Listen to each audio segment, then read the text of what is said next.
इसके पहले 2 स्टेंजा का मैंने एक्सप्लेनेशन तुम लोग को बताया था हिंदी में।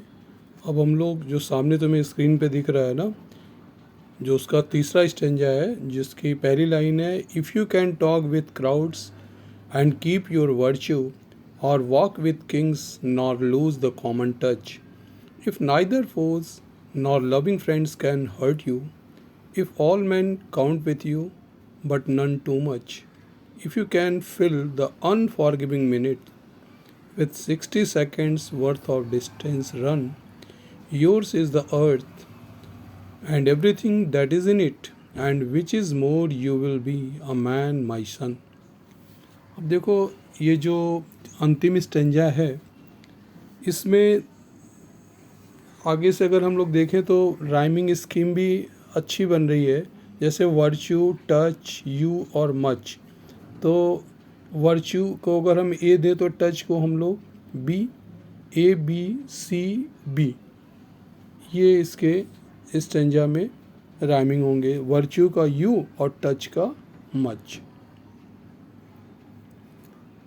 और अब हमारा पोएट अपने बेटे को कह रहा है कि देखो, जीवन में कितनी अच्छाइयाँ हैं और इंसान अच्छा भी रहे।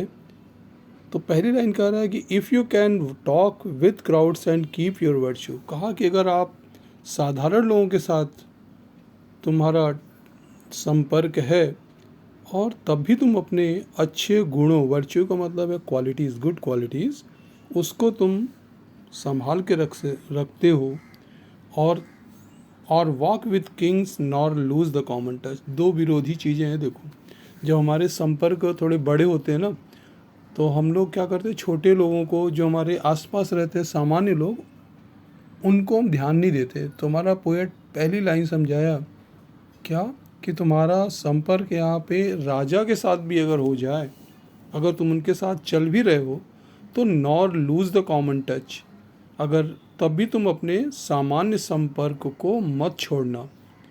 If neither foes nor loving friends. इसमें देखो एक प्रश्न रहता है कि दो शब्द खोजो जो अपोजिट हैं।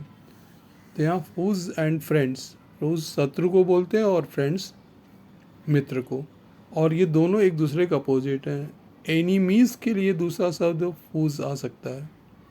तो कहा कि तब तुमको न तो शत्रु और न तो फ्रेंड, दोनों ही आपको जब कुछ नुकसान न पहुंचा सकते हो, तो if all men count with you, और जो भी तुम्हारे साथ लोग हैं उसमें सबके साथ बराबरी का व्यवहार रहे तुम्हारा, और किसी के साथ बहुत ज़्यादा नहीं और किसी के साथ कम नहीं, बल्कि आप कहते हो ना, सबको बराबर ढंग से देखना।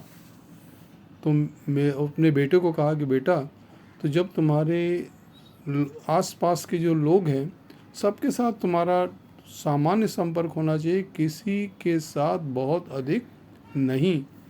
तो क्या होगा, if you can fill the unforgiving minute with 60 seconds.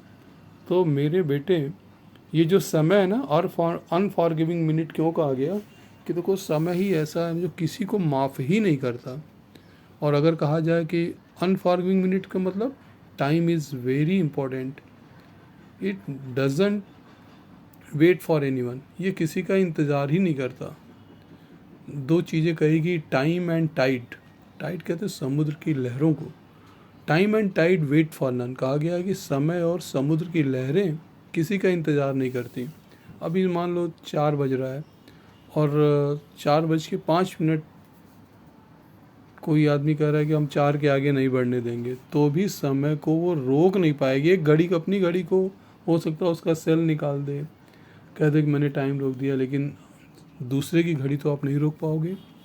तो कहा कि जो टाइम है वो अनफॉरगिविंग मिनट है, वो किसी को एकदम क्षमा नहीं करता किसी को।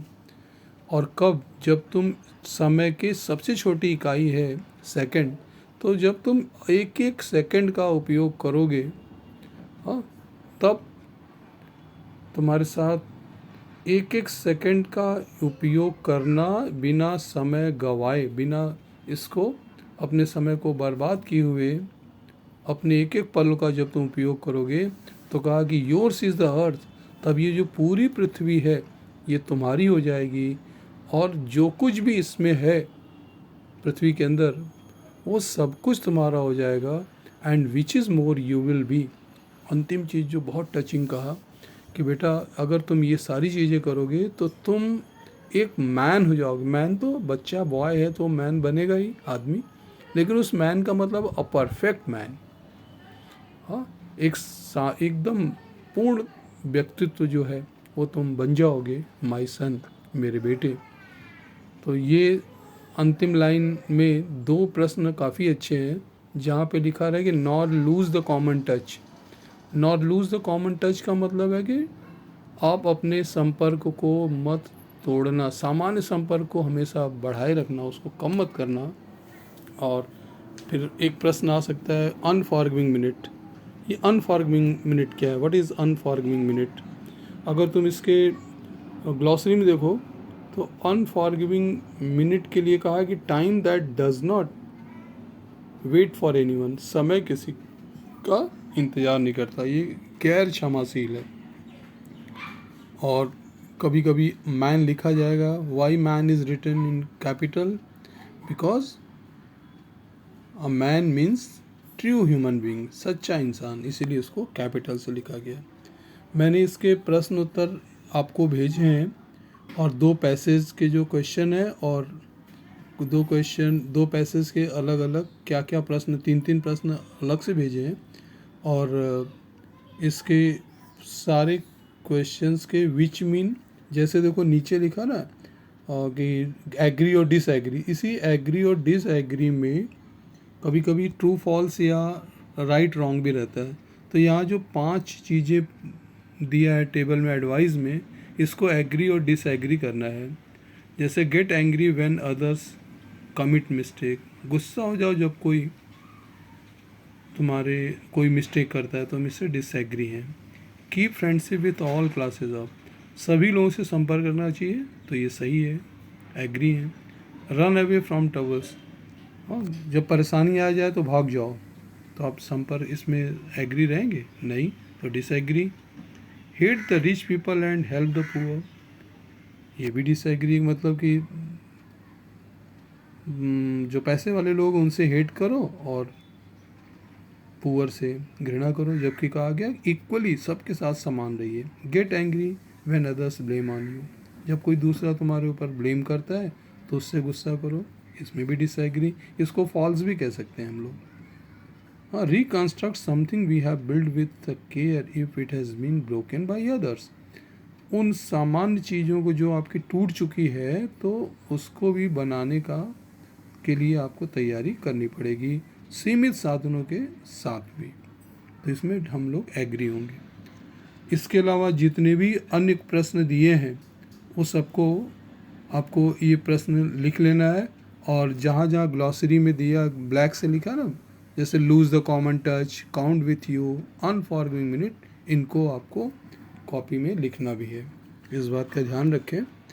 तो ये 2 पार्ट में मैंने पोएम किया, आज लास्ट के स्टेंजा किया, और इसके पहले मैंने पहला और दूसरा स्टेंजा किया है। तो आपको ये रुडयार्ड किपलिंग की जितनी अच्छी पोएम ये है, इसका अर्थ अच्छी तरह से मालूम हुआ होगा, और इसके प्रश्न उत्तर को भी आपको लिखना है जो इसके पहले भेजा गया है। बस आज के लिए इतना ही।